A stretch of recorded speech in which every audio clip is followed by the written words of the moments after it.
Hello students. So we are going to learn company law and one of the key and important chapter of company law, that is appointment and qualification of directors. Okay. Now before I start and give you the more heads up on the what is company law and how the company law is giving you a details about the appointment and qualification of director, let me give you the first key details of the company law, which must have been shared by someone in some previous class. But in company law there are about 470 sections, which was earlier it's about 600 or 670 sections in previous company law. Okay, and this company law has only 470 sections to learn. Now out of that, one important chapter which I've already said is director and their appointment and qualification. Now जब आप directors के बारे में सोचते हो तो सबसे पहला थॉट आपके दिमाग में क्या आता है? The first thing you think in your mind is कि डायरेक्टर यार कोई बहुत बड़ा टॉप का पोजीशन का आदमी होता है, बहुत बड़ा टॉप का पोजीशन का, कंपनी के अंदर टॉप के पोजीशन का आदमी डायरेक्टर होता है, करेक्ट? और वो डायरेक्टर किसके लिए काम करता है ये अपने को नहीं मालूम.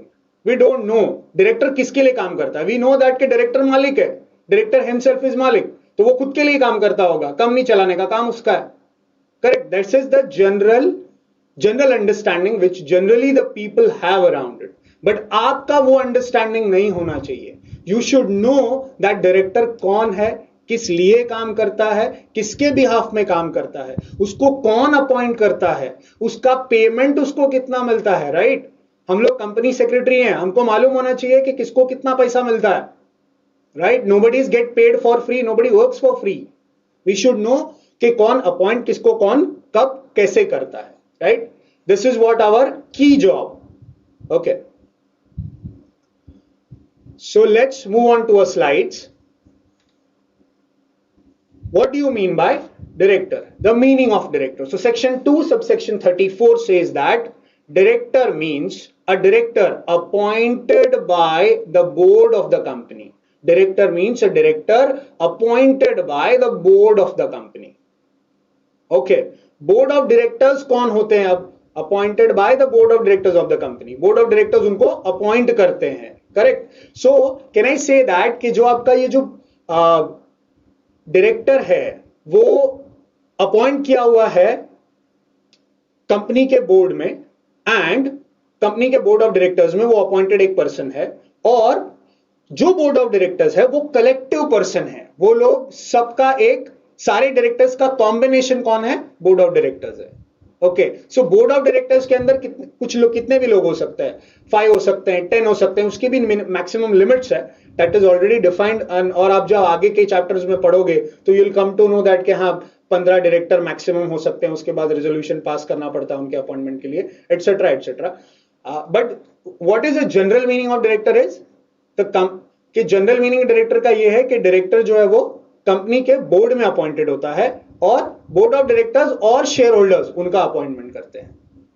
ओके, डायरेक्टर जो है वो कंपनी के बोर्ड में या कंपनी में अपॉइंट क्यों किया जाता है? Why he is appointed in the company? Because company जो है वो खुद से काम नहीं कर सकती. कंपनी जो है वो आर्टिफिशियल पर्सन है, जो आपने ऑलरेडी पढ़ा है. आप लोगों को पता होगा कि कंपनी जो है वो आर्टिफिशियल पर्सन है, मतलब eyes of the law it is a separate person but it cannot act on its own. खुद से काम वो नहीं कर सकती है. उसको अगर किसी को कभी कल जाकर के सू करना है, जैसे कि हम एग्जांपल में देखते हैं कि आज एक कंपनी ने दूसरी कंपनी के ऊपर केस कर दिया, तो एक कंपनी दूसरी कंपनी के ऊपर केस कैसे करेगी? क्या कंपनी खुद कैसे चल के जाएगी उसके ऊपर केस करने? There has to be some human being which can act for company, which can act on behalf of company, and that is director is a person who act on behalf of company, company के behalf में काम कर सके, right? जैसे कि अभी हम लोग ने रेटेस्ट में अभी केस चल रहा है, रिसेंट में बहुत सारे केसेस चल रहे हैं, जिसमें आप देख रहे होंगे कि गवर्नमेंट ऑफ इंडिया ने उसके साथ केस कर लिया, इसका उसके साथ केस चल रहा है. तो गवर्नमेंट ऑफ इंडिया कैसे काम करता है? How do a government of India work? it acts through some person, and that person is maybe a PM, maybe a governor, maybe a RBI, or maybe any one person. So it acts through some person. Similarly, company has to act through some person, and that person is called director. Director को appoint कौन करता है? Director को appoint कौन करता है? Director का appointment करते हैं share holders, because share holders मालिक होते हैं कंपनी के. Remember that. कभी भी अगर आपको फ्यूचर में कोई क्वेश्चन पूछे कि क्या डायरेक्टर कंपनी का मालिक होता है, हो सकता है, प्रोवाइडेड वो शेयर होल्डर होना चाहिए. शेयर होल्डर होगा तो ही कंपनी का मालिक होगा ना, नहीं तो कंपनी का मालिक कैसे होगा? So it means shareholder, there are two people in company who runs the company. One is a shareholder who contributed their fund to the company so that company can run. Okay. And other is a director who acts on behalf of the shareholder or acts on behalf of the company to run that company. मतलब उस company के behalf में काम कौन करता है? Director काम करता है. उसको अपॉइंटमेंट शेयर होल्डर्स उनका करते हैं. Okay, you will see that in a later in a chapter कि कुछ डायरेक्टर का अपॉइंटमेंट बोर्ड ऑफ डायरेक्टर्स भी करते हैं.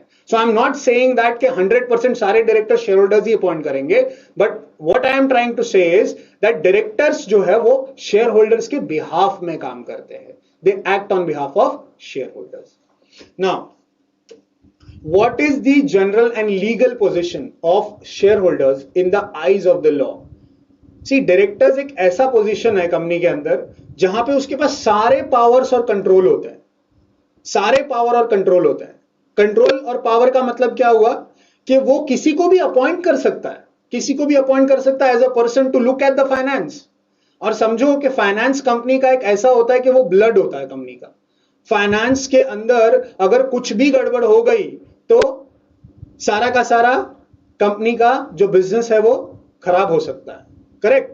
सो दैट इज वाई डायरेक्टर्स जो होते हैं उनके हाथ में बहुत सारे पावर्स होते हैं. कंपनी का कुछ फिक्स्ड एसेट खरीदना है, कंपनी का कोई नया बिजनेस एक्सपांशन करना है, सारे डिसीजन कौन लेता है? डायरेक्टर लेता है. और अगर वो डिसीजन लेने में जरा भी गड़बड़ी हो गई, जरा भी गलती कर दी डायरेक्टर ने, या गलती छोड़ो जानबूझ करके कुछ कर दिया उसने, तो फिर क्या होगा? जानबूझ के किया हुआ केस तो आपको पता ही है, होता ही है. रिसेंटली हम लोग सुनते हैं कि उसने ये फंड एम्बेजलमेंट कर लिया और इतने पैसे का लॉस हो गया. करेक्ट. किसका नुकसान है? तो वो at the end the loss is borne by the share holders. So that is why the position of director is so important that के उसका जो रिलेशनशिप है कंपनी के साथ वो ट्रस्ट वाला सिचुएशन है, ट्रस्ट वाला बॉन्डिंग है. जितना ज्यादा डायरेक्टर का इन्वॉल्वमेंट और ट्रस्ट, कंपनी के ऊपर कॉन्फिडेंस ज्यादा होगा, उतना कंपनी ज्यादा कमिंग टाइम में प्रॉस्पर करेगी. करेक्ट और not? So that is why आप रियल लाइफ में learning is one thing and understanding the real and practical life is one thing. हमेशा याद रखो कि प्रैक्टिकल लाइफ के सिचुएशन को लॉ से कनेक्ट करने का ट्राई करो. प्रैक्टिकल लाइफ सिचुएशन लॉ से कनेक्ट नहीं करोगे तब तक आपको उसका रियल मीनिंग नहीं समझेगा कि लॉ के अंदर वो क्यों इस तरह से इम्बाइब किया हुआ है. करेक्ट. अब हम लोग जितना भी लीगल पोजीशन पढ़ेंगे या आगे जाकर के जितने भी चैप्टर्स के अंदर जो भी कुछ हम लोग कंटेंट पढ़ेंगे, उसका जरूर कोई ना कोई प्रैक्टिकल लाइफ से रिलेशनशिप है. अगर उसका रिलेशनशिप नहीं होगा तो वो लॉ के अंदर नहीं होगा. करेक्ट. सो यहां पे आप देखोगे कि डायरेक्टर का जो पोजीशन है वो ट्रस्ट वाला पोजीशन है, बिकॉज उसके पास सारे के सारे पावर्स और कंट्रोल होते हैं. Correct. So that is why you see on the slide it was written there, the true position of the company's director is that of the agent, and the real relationship is with the company is governed by the arrangement of agency as governed by the Contract Act. And this position was established long back in, there is one case Ferguson versus Wilson. उस case के अंदर ये तभी establish